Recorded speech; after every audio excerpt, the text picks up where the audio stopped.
If you think an abandoned school dies when the students leave, you're wrong. It just starts waiting. Welcome to today's tale of mystery and lingering spirits. Alex and his friends were urban explorers, obsessed with the mysteries of abandoned buildings. Their latest adventure took them to an old school, standing untouched for 12 long years, since a tragic fire claimed the lives of 3 students and 1 teacher. Yet, the building wasn't demolished. It stood silently on the hill, as if listening for the next bell to sound. As they ventured inside, the air was thick with the scent of smoke and rot. Scattered about were old backpacks, overturned desks, and chalkboards left to crumble. It was as though the students had simply vanished into thin air. On the building's 2nd floor, they discovered a door, firmly boarded from the outside. This door led to the biology lab, rumored to be the fire's flashpoint. After prying it open, they found the room eerily untouched. The chalkboard bore a message in fresh white chalk. "You came back.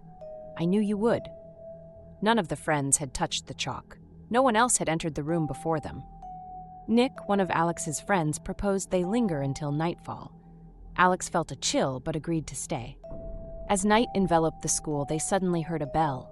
Long, metallic, an echo resounding through the darkened corridors. They heard footsteps, deliberate and heavy. Peeking into the hallway, Alex glimpsed a figure in a teacher's coat. Half of the man's face was charred, blistering with burn marks. The specter walked by slowly, then abruptly halted and turned to him. Fleeing down the corridor, they found the main door unreachable, sealed tight. Returning to the classroom in panic, they saw a fresh message on the chalkboard read, "Where are you going? Class isn't over." At sunrise, the door opened by itself. Unable to find Nick, the others were discovered 2 days later.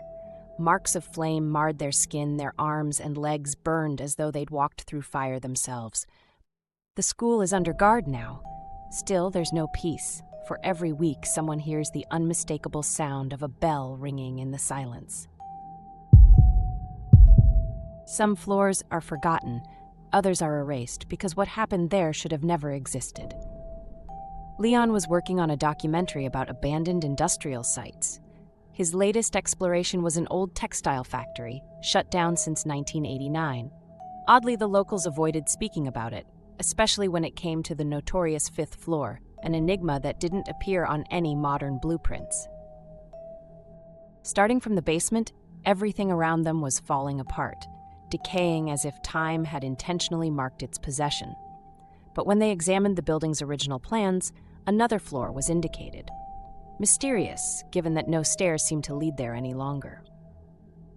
Persistence paid off when they discovered a sealed stairwell. With effort, they forced the door open, entering a room eerily untouched by time. Dustless sewing machines stood orderly, fabric rolls remained neatly folded, and workbenches were stained with aged marks that unsettlingly resembled blood. In a dimly lit corner, they found a tall wooden cabinet. Upon opening it, they encountered an uncanny mirror. Strangely, it reflected the room, but not their presence. Yet, the room in the reflection appeared wrong. Without warning, the camera flickered to life, capturing footage on its own. The screen revealed their images, but not quite right. An extra person appeared in the frame, facing away. And then, this unknown figure turned around. Lights flickered chaotically, and in an instant, a crew member was gone. But in the mirror stood their lost teammate, clad in different attire, eyes wide with terror, gripping the table as if pleading for help. They raced towards safety, towards the exit, yet inexplicably, they found themselves back on the 5th floor.